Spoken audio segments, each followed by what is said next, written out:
Friends இன்றைக்கி பார்த்தீங்கன்னா நம்ம லுக்கப் தான் பார்க்க போகிறோம். அதாவது லுக்கப்னா லுக்கப் மாரி தான். லுக்கப் வந்து இந்த வெர்டிகலில் பார்ப்போம். இது வந்து லுக் வந்து ஹரிசாண்டலில் பார்க்க போகிறோம். இப்போ ஹரிசாண்டல் ஸ்டூடெண்ட் நேம் இந்த மார்க் ஷீட் இருக்குது, மேக்ஸோட மார்க் இருக்குது. கீழே வந்து நம்ம எது கண்டுபிடிக்க போனால் ஸ்டூடெண்ட் நேமோட மார்க் வந்து எக்ஸாக்டாக கண்டுபிடிக்கிறோம். இப்போ ரவின்னு இருக்குது, கீழே கொடுத்துருக்கேன். மேலே பார்த்தீங்கன்னா ரோஹன், ரவி, அர்ஜுன் அப்படின்னு சொல்லி கொடுத்துருக்கேன்னா இது வந்து லுக்கப்பும் லுக்கும் மொத்தமாக டிஃப்ரெண்ட்டாக இருக்கும். லுக்கப் யூஸ் பண்ணுறது ரொம்ப டிஃப்ரெண்ட்டு, ரொம்ப பண்ண ஆசையாக இருக்கும். லுக்கப் வந்து ஒரு டிஃப்ரெண்ட்டாக இருக்கும். கம்மியான நம்பரில் வந்து நம்ம எக்ஸாக்டாக ஹரிசாண்டல் எடுக்கணும்னா இந்த மெத்தட் யூஸ் பண்ணலாம். இப்போ லுக்கப் ஃபார்முலா பார்த்தீங்கன்னா ஈக்குவல் டு லுக்கப் ஓப்பன் பண்ணுறது வந்து லுக்கப் வேல்யூன்றது ஸ்டூடெண்ட்டோட நேமு கொடுத்தாச்சு.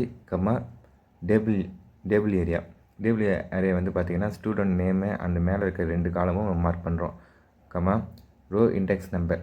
இப்போ வந்து எத்தனாவது மேக்ஸ் வந்து எத்தனாவது, ரவி எத்தனாவது, 1 2 3 2வது நம்பர் இருக்குது. மேலேருந்து அப் அண்ட் டவுனு. அதில் பார்த்திங்கன்னா நம்ம வந்து 1 2 ABC போவோம். இல்லை பார்த்திங்கன்னா 1 2 3 சீரியல் நம்பரில் வரும். இப்போ 2 கொடுத்துட்டு இப்போ ட்ரூவாக ஃபால்ஸாக கேட்குது. இது வந்து ஃபால்ஸ் எக்ஸாக்ட் மேட்ச் பண்ணுறோம். அப்போ ஃபால்ஸ் கொடுக்கணும். ஃபால்ஸ் கொடுத்துட்டு க்ளோசிங் பார் கொடுத்திங்கன்னா உங்கள் எக்ஸாக்டாக ஆன்சர் வந்துடும். 54 ஐ திங்க் 54 கரெக்டாக வந்துடுச்சு. இப்போ நம்ம நேம் சேஞ்ச் பண்ணி பார்ப்போம். நேம் சேஞ்ச் பண்ணால் எக்ஸாக்டாக வருது. இது லுக்கப்புக்கும் லுக்கப்புக்கும் நிறைய டிஃப்ரெண்ட் இருக்குது. போட்டு கன்ஃபியூஷன் ஆகிக்காதீங்க. அடுத்து லுக்கப்போட உங்களுக்கு ஃபுல் வீடியோ நான் நெக்ஸ்ட் வீடியோவில் அனுப்புகிறேன். தேங்க்யூ.